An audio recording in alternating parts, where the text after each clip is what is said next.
আসসালামু আলাইকুম বন্ধুরা, জামিলা হোম ব্লগসে সবাইকে স্বাগত জানাচ্ছি আবার একটি ছোট্ট মিনি ব্লগে। তো আজকে হচ্ছে আম দিয়ে ভালোবাসা। আসলে ভালোবাসা প্রকাশ করার জন্য সাধারণত মানুষ গোলাপটাই বেশি ব্যবহার করে থাকে, অথবা যে কোনো ফুলের গাছরা ফুল এগুলাই প্রকাশ করে থাকে। তো আজকাল আবার নানা ধরনের নামি দামি গিফটও দিয়ে থাকে।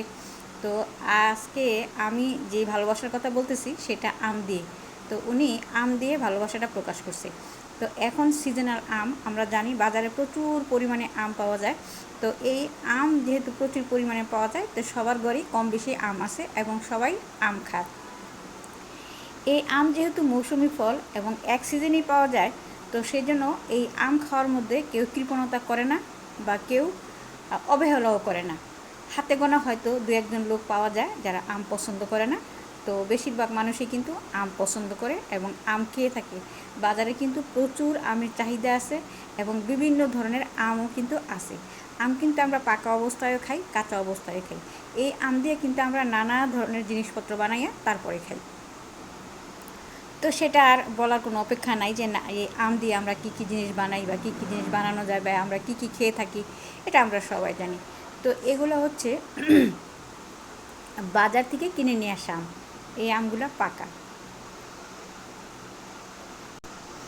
তো এই পাকা আমগুলা খেতে কিন্তু অনেক মিষ্টি।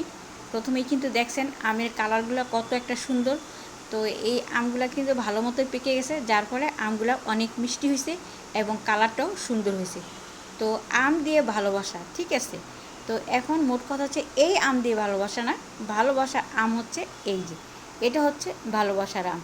তো এই আম দিয়েই ভালোবাসা প্রকাশ করা হয়েছে। তো এটা কিন্তু অনেক বড় আম। এই আমটা কিন্তু ক্যামেরায় যেমন দেখা যাচ্ছে এমন না, এই আমটা কিন্তু আরও অনেক বেশি বড়। তো এটা হচ্ছে একদম গাছের থেকে ফ্রেশ আম, সবই গাছের। এই যে এটা দুইটা আম আছে এখানে। তো এই দুইটা আম হচ্ছে একদম গাছ থেকে ফ্রেশ আম। তো এখানে দুইটা না তিনটা আম ছিল, আর একটা খেয়ে ফেলা হয়েছে, তো এখন আছে দুইটা। তো এই দুইটা আমের মধ্যে একটা আম দিয়ে ভালোবাসা প্রকাশ করা হয়েছে, ঠিক আছে। তো এই আম হচ্ছে আমাদের বাড়িয়ালিদের, বর্তমানে আমি যেখানে আসি এই বাড়ির উঠানে যে একটা গাছ আছে সেই গাছের আমগুলা প্রতি বছরেই ভালো পরিমাণে আম হয় এবং খেতেও ভালো লাগে। তো বাড়িয়ালি সবাইকে দুইটা তিনটা করে দেয়, সব ভাড়াটিয়াদেরকেই দেয়। খুব ভালো, এটা মানুষের মাঝখানে বিলি করে খাওয়া ভালো, আমরাও মানুষকে দিয়ে খাই।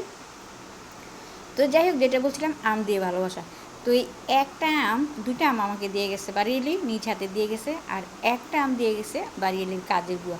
তো বাড়িয়েলির কাজের বুয়া দিয়ে আমার সাবধান করে দিচ্ছে বারবার, খবরদার মা, এই আম কিন্তু তুমি খাইবা না, খবরদার মা, এই আম কিন্তু তুমি খাইবা না, তোমাকেও কিন্তু খাওয়ার লেগে বাড়িয়েলি আম দিছে।